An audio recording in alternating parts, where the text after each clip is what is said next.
Em junho de 2013, todos os dias da semana eu chegava à redação do Globo pouco antes das 7 horas da manhã. Àquela altura eu já havia lido o Jornal do Dia, o Globo, e vinha pelo carro passando os olhos pelo Estadão e pela Folha. Às 7, eu me sentava à mesa do Dr. Roberto, era uma mesa grande de madeira, redonda, que havia pertencido ao fundador do jornal e onde fazíamos as nossas reuniões de pauta.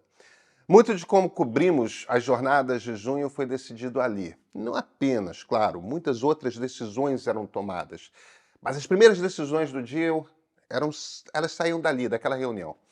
A imprensa tem um papel tão central em tudo o que aconteceu no Brasil nos últimos 10 anos que eu acho que vale aproveitar essa efeméride para ao menos registrar uma memória e uma leitura de tudo o que aconteceu. Eu estava no Globo fazia 2 anos. Fui chamado para fazer a transição digital da redação. Quer dizer, era um jornal, né? Eu sou repórter de jornal. Fui educado nesse ofício aqui, em redação de jornal. É onde aprendi a fazer uma entrevista, escrever um lead, editar uma matéria, redigir um título no tamanho certo, bater a coluna na conta certa de toques. Só que a internet aconteceu. Eu conhecia a tecnologia, estava fazendo esse mesmo trabalho de reorganizar a maneira como a redação funcionava para entregar mais no digital do que no papel no Estadão. Pintou um convite para vir para o Globo e o Rio é minha cidade. Então eu voltei de São Paulo para o Rio. Mas naquela altura de 2013, quando junho chegou, o trabalho de reorganizar os fluxos de digital do jornal já estavam feitos. E uma das grandes mudanças era que o jeito de trabalhar tinha de ser invertido.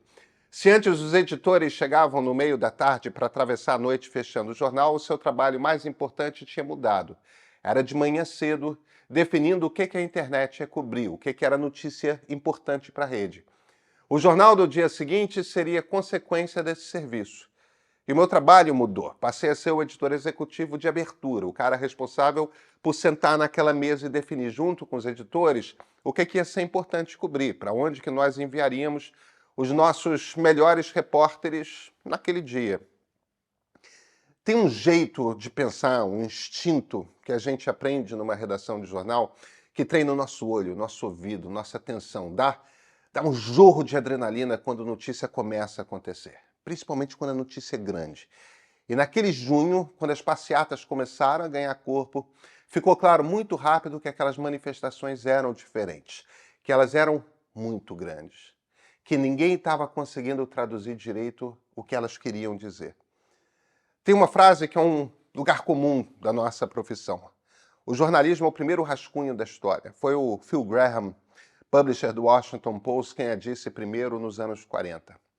Rascunho é isso, né? É aquela primeira impressão, é o relato dado pelos limites das informações que temos num determinado momento, uma costura sem a vantagem do tempo passado, da distância dos acontecimentos. Por conta do meu trabalho, alguns de vocês vão lembrar disso, eu fui um bocado atacado, principalmente pela esquerda radical. Olha, não acho que a gente tenha errado muito coletivamente, nós jornalistas, na cobertura de 2013. Depois sim, a gente devia ter sido mais cético a respeito das intenções dos procuradores e juízes da Lava Jato. A gente errou ali. Eu errei, pessoalmente, na avaliação que fiz do impeachment da presidente Dilma. Acreditei que o rito ia acalmar o país, como havia ocorrido com o presidente Collor. Evidentemente não aconteceu. Mas essa aqui é uma avaliação minha, uma avaliação pessoal. E é por isso que eu não vou falar de outros jornalistas, mesmo dentre os que trabalhavam comigo. Jornalismo é sempre um trabalho coletivo, mas a opinião, a avaliação 10 anos depois, só pode ser pessoal. Aliás, eu não fui o único aqui no meio que estava trabalhando duro em 2013, tá? A Flávia Tavares, nossa editora executiva responsável pelo material premium, ela também estava, em Brasília. Ela fez um material estupendo, muito detalhado na última edição de sábado. O que aconteceu ali? Qual foi o estopim? Como cresceu? Como evoluiu? Onde estavam os conflitos nas jornadas? A Flávia entrevistou alguns dos intelectuais que estão se debruçando sobre isso e contou, olha, com uma elegância que eu aposto que você não viu em nenhum canto da imprensa de papel. E sim, se você fizer uma assinatura agora, vai poder ler já. E não é só isso que você vai poder ler. Tem um acervo inteiro do meio e tudo que a gente vai publicar daqui em diante. Vai, R$ 9,90. O que mais você compra com R$ 9,90? Eu sou Pedro Doria, editor do Meio. E esse é o ponto de partida.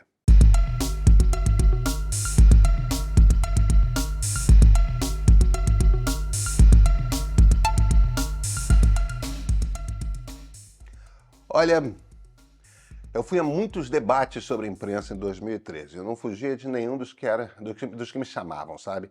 Era uma época em que os blogs haviam se firmado na paisagem do conteúdo online e com o início do 4G estava começando a onda do vídeo ao vivo. A turma da mídia ninja estava ali brotando e eles prometiam mostrar o que a imprensa tradicional não conseguia mostrar, ou porque não queria ou porque não sabia.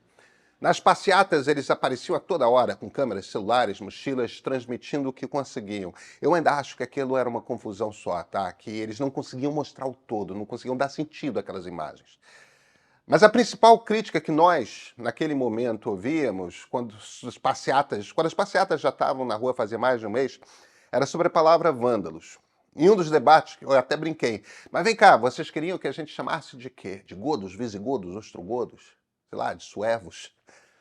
Os vândalos eram originalmente um dos grupos bárbaros que faziam os romanos se sentirem ameaçados. Essas tribos germânicas entravam nas cidades romanas e botavam tudo abaixo, lançavam fogo nos prédios, saqueavam. É por isso que chamamos de vandalismo quem sai depredando tudo. As passeatas elas não começaram violentas, mas principalmente no Rio, houve um momento em que se juntaram a elas os Black Blocs. Mais do que um grupo, o nome é de uma tática. Eles surgiram na Alemanha. Eram pessoas anônimas que se misturavam às passeatas de esquerda mascaradas para fazer frente à polícia de choque, a grupos neonazistas. Atuavam meio que como defensores dos manifestantes. Era uma turma que intimidava mesmo, né, a polícia. Aqui no Brasil não foi muito diferente não, tá? Faziam a mesma coisa. Agora, eles pertencem à esquerda radical, são anarquistas. O que faz deles radicais e não extremistas? Bem, o radical está disposto a quebrar a lei, a enfrentar a lei para se fazer ouvir. O radical é quem queima monumento, estilhaça a porta de banco, incendeia ônibus. O extremista vai além, ele deseja romper com a ordem democrática, ele deseja a revolução. Radicais podem se tornar extremistas, mas os Black Blocs não estavam tentando nem uma revolução, nem um golpe de Estado. O que eles queriam era intimidar a polícia e a nós da imprensa.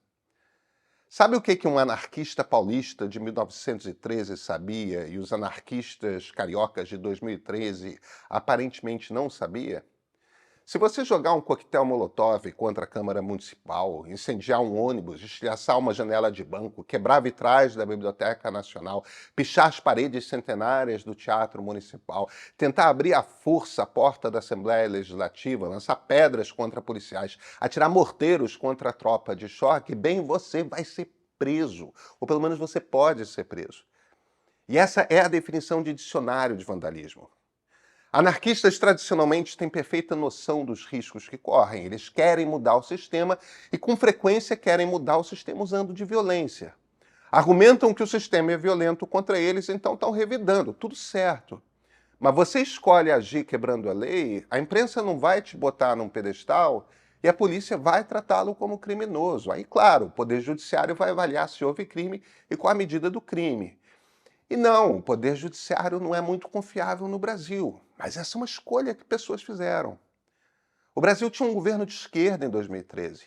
Sabe quantos governos de esquerda o Brasil teve na história da República? Governos que se consideravam de esquerda? 4. Getúlio Vargas, mas não do Estado Novo, tá? Aquele de que governou entre 51 e 54. Depois João Goulart, entre 1961 e 64. Lula, de 2002 a 2010, e Dilma, que estava no seu terceiro ano de governo. 37 pessoas governaram o Brasil, 4 se descreviam como de esquerda. No governo de uma dessas 4 pessoas, um grupo anarquista achou que cabia ir à rua espalhar o caos. Aquelas imagens de violência fazem parte da memória que 2013 deixou. E me pergunto muito, 10 anos passados, o quanto da ideia de desordem que a classe média mais conservadora formou não veio um pouco dali, tá? Daqueles Black Blocs, daquelas cenas de incêndio. Mas minha principal memória de 2013 não é essa. O que eu lembro principalmente era de ter medo. O clima era de muita agressividade contra nós jornalistas. Eu ouvia isso dos repórteres sempre que voltavam das passeatas. Um dia quis entender o quanto fazia sentido. Eu fui para a rua como eles. Jeans, camisa social dobrada, uma das máscaras contra gás do jornal na mão, crachá de imprensa, o uniforme de 90% dos repórteres. O crachá eu guardei no bolso traseiro da calça em minutos. 2 avançaram para cima de mim aos berros e ficou claro que eu tinha risco de apanhar. A gente é treinado para sempre se identificar como jornalista e o crachá tem essa função, mas ali nas passeatas não dava. A sensação de tomar gás na cara é insuportável. Tomar gás na cara quando você está no meio de uma linha com black blocs de um lado, polícia do outro, dá pânico. Não dá para abrir os olhos e você fica às cegas enquanto a confusão está pegando. Agora, de polícia em momentos de confusão, o repórter sempre apanhou. Não devia, mas é assim em qualquer lugar do mundo. Na França, nos Estados Unidos, imagina aqui que temos uma polícia bruta como a nossa. Ali a gente apanhava também dos manifestantes. Isso era novo. Isso eu não tenho memória de acontecer. Morria de medo de que algo terrível acontecesse com uma das pessoas ali da redação. Um jornalista morreu do Rio. Ele não era do Globo, ele era da Band. Morreu por causa de um black bloc. Essa sensação de medo, eu espero nunca mais sentir algo assim, sabe? Medo de perder alguém durante o trabalho.